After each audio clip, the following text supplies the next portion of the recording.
Hello humans, my name is Dale Kingsmill, and today I'm trying for about the fourth time, I think, to film a campaign diary video for you.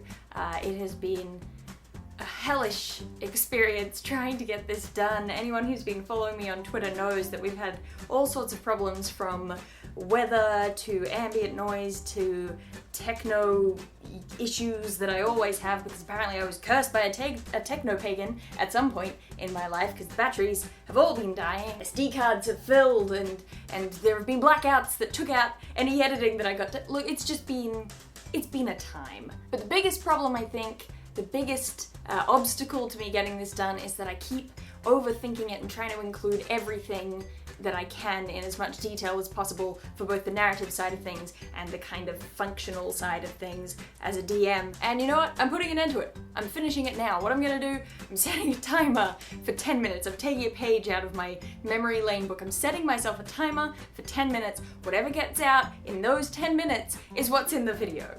Because 4 times is too many times. Alright, here we go. There we go, right there.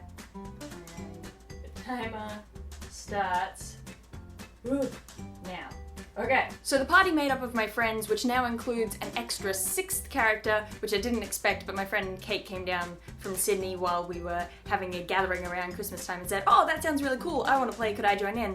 And I said, "Sure, the more the merrier," so we had to quickly whip her up a character. She chose to play a half-elf sorcerer named Polnedra, very cool. So the party of my friends now made up of half-elf sorcerer Polnedra, half-elf rogue Addie, half-orc cleric Orvin, elf ranger Kaelaren, human barbarian Barbara, because of course Kira had to name her character Barbara the Barbarian. Of course that pun was coming, why didn't I see it coming? And the only not extremely tall member of the party, Jinx the Gnome. They all began in a town called Glasstide. I'll put up the map that I made or something. This is the DM version of the map, by the way. I made individual maps for all of them that only depict the stuff that they would be familiar with, which was probably more work than I needed to do, but they all wanted maps and I didn't want them all to know where everything was, so that was my compromise. They all begin in a town called Glasstide, which acts as kind of a crossing town in the middle of this huge swamp called the Tangle.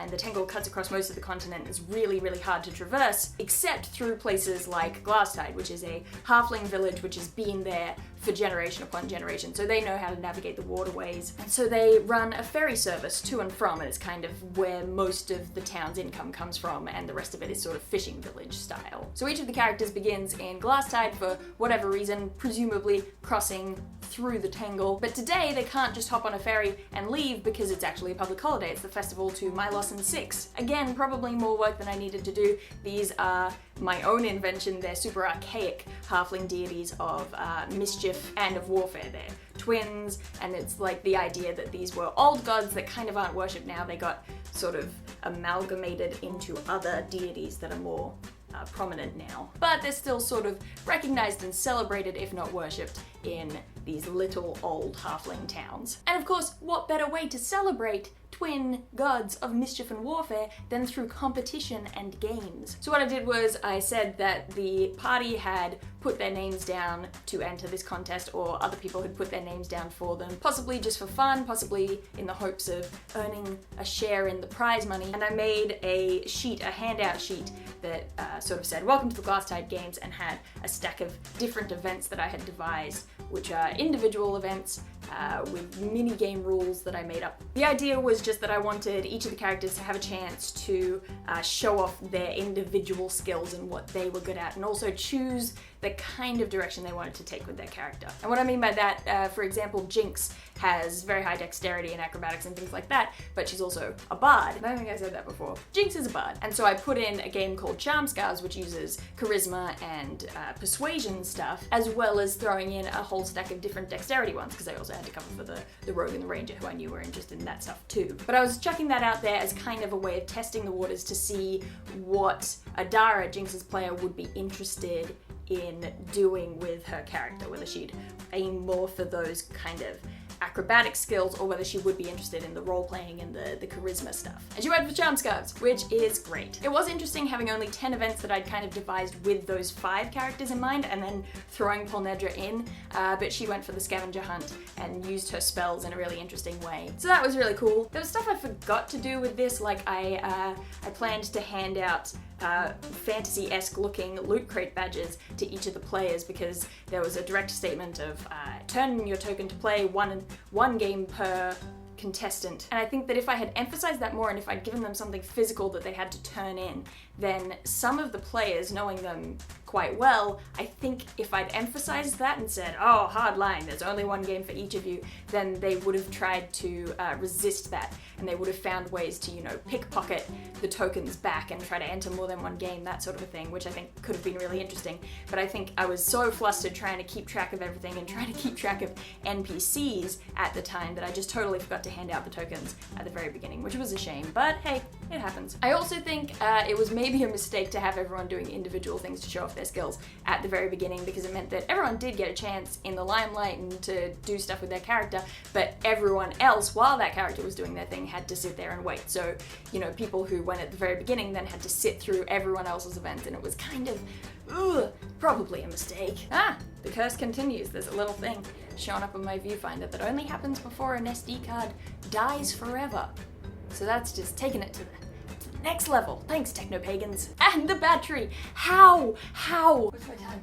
Oh shoot, okay. I had some interesting confrontations with some NPCs that I think are gonna develop in a really cool way. In particular, the hunt captain of Glasstide, Alicia Once-Tall, who's an elf, who there was like a showdown between the party's elf and the hunt captain during the first event, which was a vertical climb race up a tree. And so from that moment, the party who had taken on the blue banners during the contest just kind of swore that the Reds were their mortal enemies now and kept working really hard to take them down. So that's gonna get delightful because they have this weird antagonistic relationship with Alicia Once-Tall. Plus, Judge Willem Brightheart, who's kind of the mayoral figure of Glasstide. They don't have a mayor, but he's their judge. He kind of serves in that capacity. And he, I think the party don't trust him for interesting reasons. I want to see how their relationship with Brightheart continues, but I had Judge Brightheart sort of after the individual events had wrapped up and we'd seen everyone's characters individually. I had him announce the grand tradition of river jousting. So everyone went down to the riverside and they got into little boats, and I drew a specific map, and when I pulled it out I was delighted to hear everyone go ooh and get really excited about the map that I'd drawn. I had too much time on my hands before this session, so the prep went into things that maybe wouldn't get done if I had less time between sessions. So pretty map, that's what happened. And on top of that, I made little boats that were a separate thing that you could move around on the map, so that they'd be able to row them and we'd see them move on the map. So that was kind of cool. I liked that. I was pleased with that. But the idea was that each team would elect 2 people at a time to get in, one who would row the boat and one who would stand on the front of it with a big stick with a boxing glove on the end. You had to try to knock the person from the other team on the opposing boat into the water. Partially based on a game that my friend Stephanie and I invented at school camp in year 11 called Extreme Canoe Baseball. And there was some fun times there, lots of interesting rolls, some more interesting use of magic from Polnedra, who cast True Strike so that she'd get advantage on her roll. But then after the second person was knocked into the water, I had a swarm of piranha attack. This could have been another mistake because a swarm is always tricky to fight, especially at low levels when you've got lots of characters who can't do area of effect sort of attacks, and those are the only things that seem to be really effective. But I thought it'll be fine because the point isn't necessarily to actually defeat them. I've got that sorted, so I don't need them to kill the piranha. But what I didn't think about was the fact that the piranha are just in the water, and I didn't realize this was going to be the only combat that we got to in the session. And so the characters sort of worked hard for a couple of rounds and pulled the civilian out of the water before he could get all ate up by the piranha swarm. And that was cool, but then they all just went to the side of the river and got back. Oh, no! No! I need more time! Damn it, okay, I'll just finish this part. And they just went to land where the piranha couldn't get them, and so it was like, okay, well, what do we do now? But then I had a huge shadow move through and sort of the piranha scattered in fear as the shadow passed under the water and out of town. And Judge Brightheart ominously asked the hunt captain to make sure everyone stayed away from the water and asked to see the blue team members, the members of the party in the council chambers, where he got straight to the point and said, "I would like for you to bring me the hide of Kindred Moor." And that's kind of where the session ended. So I'm disappointed that we didn't get to more combat stuff, but, you know, I think there were good bits and there will be better bits to come as I learn more and as we get to actually, you know, do stuff in a session as a group.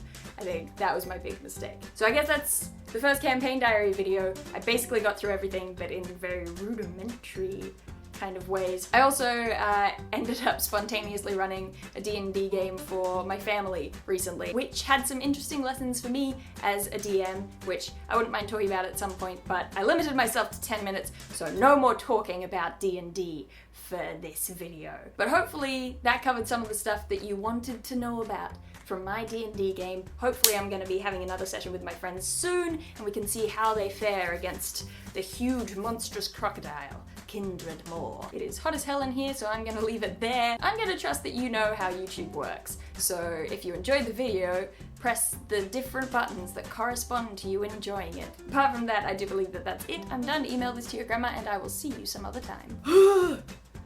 Oh, I didn't even put in my fill light from the window. Look, I'm so good at this.